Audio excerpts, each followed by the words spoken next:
Emma lived in a small apartment on the edge of Northwood City. Every morning, she woke up before the sun, made a cup of tea, and opened her old blue bag to check if she had everything she needed. It carried her books, her letters, and sometimes even her dreams. She didn't know it yet, but this bag would soon take her on. It was early autumn. The wind was cool, and the sky was painted with soft orange and pink colors. Emma closed her door gently and stepped outside. She liked walking in the morning because the streets were quiet, and she could listen to her thoughts. Day. She felt different. She didn't know why, but something inside her felt like a new beginning was coming. She walked to her favorite bakery. The smell of warm bread always made her feel safe. She ordered a small sandwich and sat near the window. As she opened her blue bag, she noticed something strange. The bag felt heavier than usual. She searched inside and found a piece of paper she didn't remember putting there. The paper had a message. Your journey starts today. Do not be afraid. Emma froze. Her heart started beating fast. She looked around the bakery, wondering if someone was watching her. But everyone looked normal. An old couple drinking tea, a student reading a book, a man checking his phone. She turned the paper again. There was a small symbol on the back, a tiny drawing of a train. Emma didn't know what it meant, but she couldn't stop thinking about it. She finished her sandwich quickly and walked outside. The wind felt stronger now, as if it wanted to tell her something. She walked through the park, past the trees that were slowly turning yellow. She remembered the message. Your journey starts today. But what journey? When she reached the big fountain in the middle of the park, she saw a boy sitting on a bench. He looked about 12 years old, wearing a green hoodie and holding a small notebook. When Emma walked past him, the boy suddenly spoke. Did you get the message? Emma stopped. Excuse me? The boy looked up at her with calm eyes. The paper inside your bag. I saw when they put it there. Emma felt a cold chill. Who put it there? The boy pointed to a tall tree near the fountain. A man in a brown coat. He said you're the one. The one for what? Emma asked. The boy shrugged. He didn't say, but he left a second message for you. Emma's hands shook as the boy opened his notebook. He pulled out another small paper and gave it to her. On this paper it said, go to Northwood train station, platform 3. Train leaves at 5:00 p.m. Emma felt the world around her slow down. A train? Why her? What was happening? She sat on the bench beside the boy. Do you know anything else? She asked softly. The boy shook his head. Only that you must go. If you don't, someone else will take your place. And then, you may never know the truth. The truth about what? Emma whispered. He closed his notebook and said, about your life. About why you always feel like you don't belong here. Emma felt tears in her eyes. She didn't know this boy, but his words hit her heart. She always felt like there was something missing in her life, something she could not explain.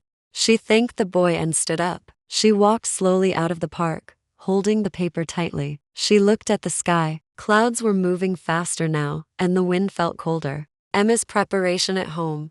Emma packed a few things. Clothes, to books, her small notebook, and a picture of her parents. They died when she was young, and she had no family left. She wondered if this journey had something to do with them. Her blue bag was now full. She looked at the clock, 3:00 p.m., 2 hours left. Her hands were shaking as she locked her door. The walk to the station, Northwood train station, was a 40-minute walk from her apartment. As she walked through the city, everything felt different. The people, the buildings, even the sounds. It was as if she was leaving her old world behind.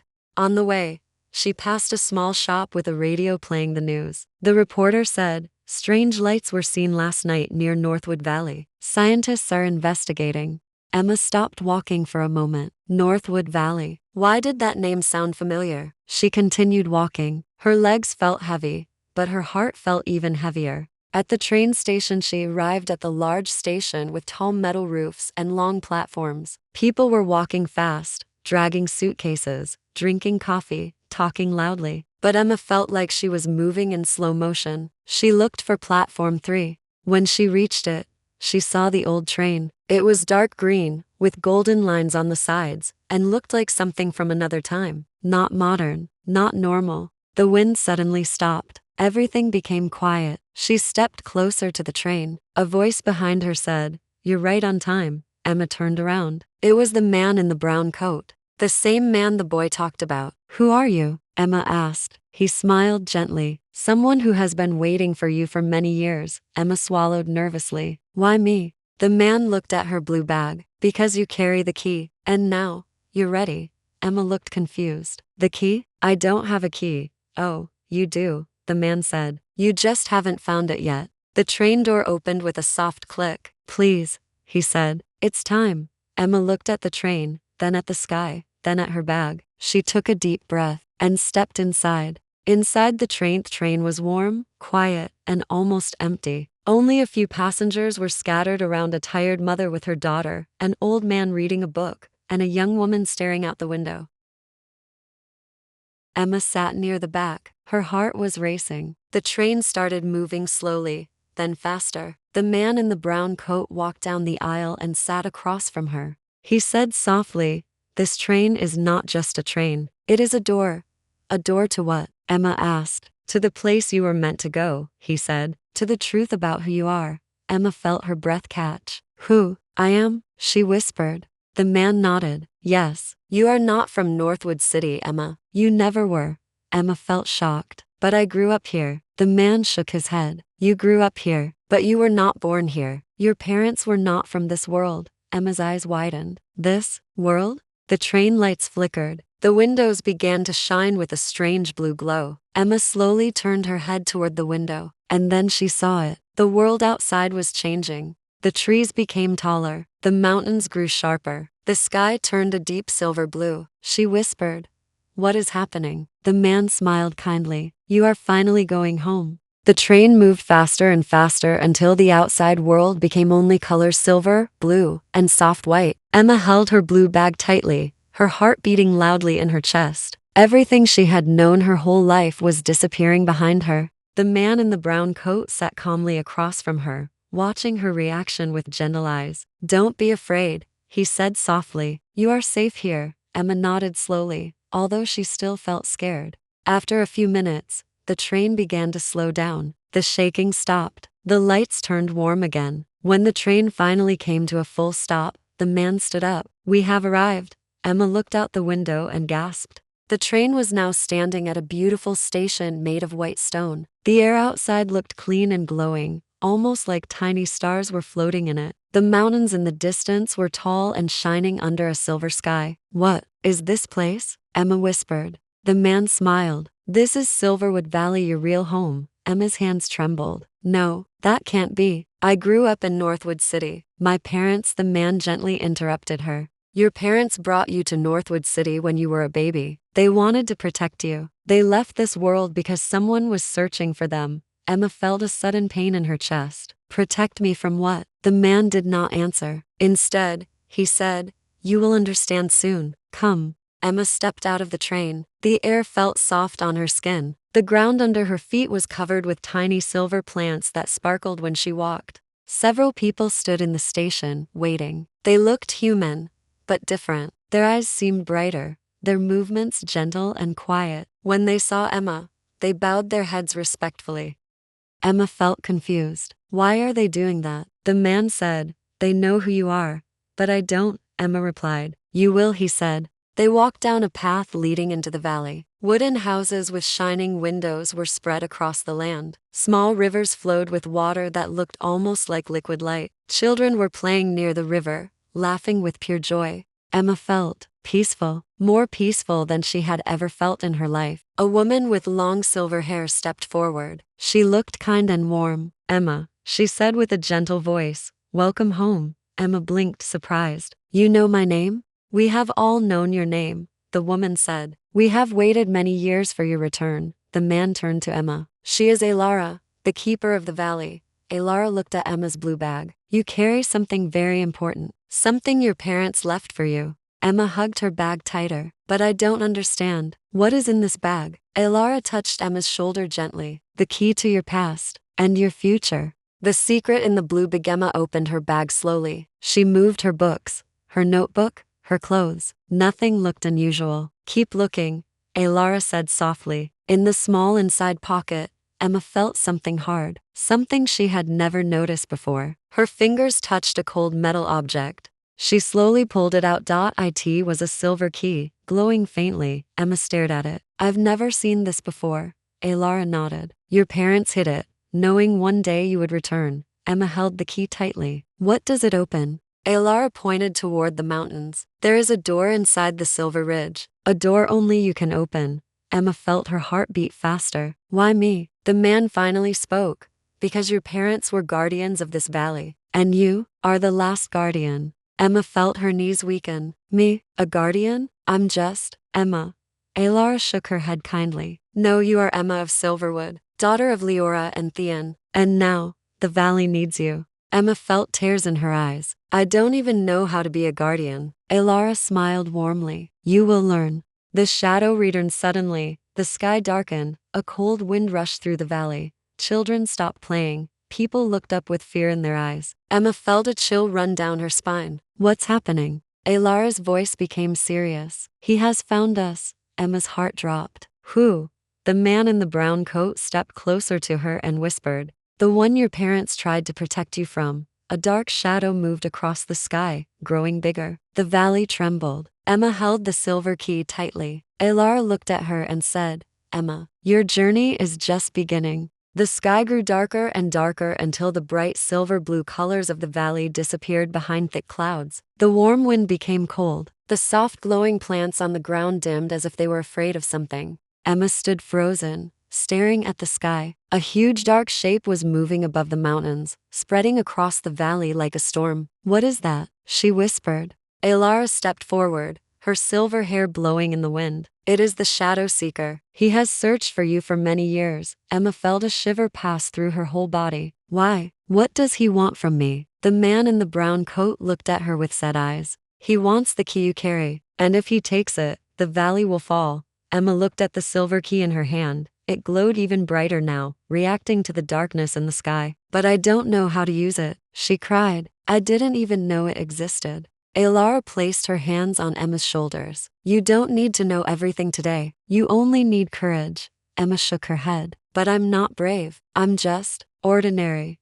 Alara smiled softly. Your parents once said the same thing, but when danger came, they stood and fought for this valley. They protected you with everything they had. Emma felt her heart twist painfully. My parents, they knew this would happen? Yes, Alara said. They knew that one day the Shadow Seeker would come for the key again, and they knew only you could stop him. The shadow in the sky grew larger. A loud, deep sound echoed through the valley like a roar mixed with the wind. People in the valley ran to their houses. Windows closed, doors locked. But some people stayed outside, standing behind Emma and Alara, as if they believed in her, even though she didn't believe in herself yet. The first static suddenly, a dark wave shot down from the sky and crashed into the river. The glowing water lost its light. The trees around it turned black and lifeless. Emma gasped. What is he doing? Alara answered. He is trying to drain the valley's energy. If he succeeds, this world will collapse. Emma felt her legs shake. I can't fight him. I don't know how. The man in the brown coat stepped closer. You don't need to fight him with strength. You must open the mountain door. The power behind that door is the only thing that can stop him. Emma looked at the mountains. Tall, far, impossible. How do I get there? It's miles away. The man pointed at the river. Follow the silver path. It will guide you. Emma held her blue bag close. She felt small, scared, weak, but something inside her was beginning to move. A small fire she didn't recognize. Alara looked into her eyes. You can save us, Emma, but you must go now. Another loud roar shook the valley. Emma took one step back, then another. Then she turned and ran. The run through the valley. Emma ran down the glowing path that followed the river. The mountains looked far, but something strange was happening whenever she moved forward. The distance seemed to shorten, as if the valley itself wanted to help her. The wind pushed gently behind her. The plants glowed brighter. Her feet felt light, but the shadow moved too. Dark shapes began falling from the sky, small creatures made of smoke, landing on the ground and crawling toward her. Emma gasped and ran faster. One of the creatures jumped toward her, but a bright flash burst from the key in her hand, burning the creature into dust. Emma stared at the key, shocked. It protected me. She felt hope, small but real. Another creature attacked, and again the key flashed. The creatures burned instantly. Emma realized something important. The key wasn't only for the door. It was guiding her, protecting her, choosing her. She held the key tightly and kept running. The mountain door at last. Emma reached the base of Silver Ridge Mountain. A giant stone wall rose before her, smooth and shining. At the center was a symbol, the same symbol she had seen on the message inside her bag.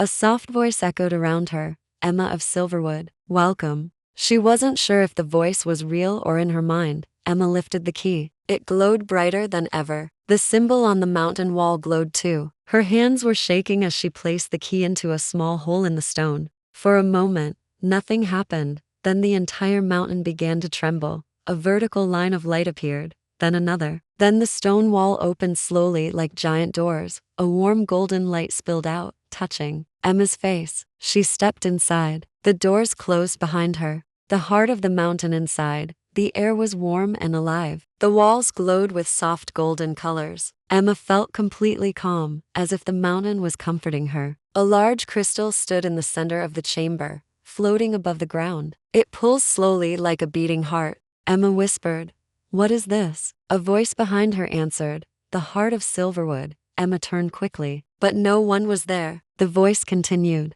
"Your parents created it, their last gift to you, and to the valley." Emma felt tears fill her eyes. "My parents, they made this?" "Yes, and only their daughter can awaken it." Emma looked at the crystal. "How do I awaken it?" she asked. "Place your hand on it, and remember."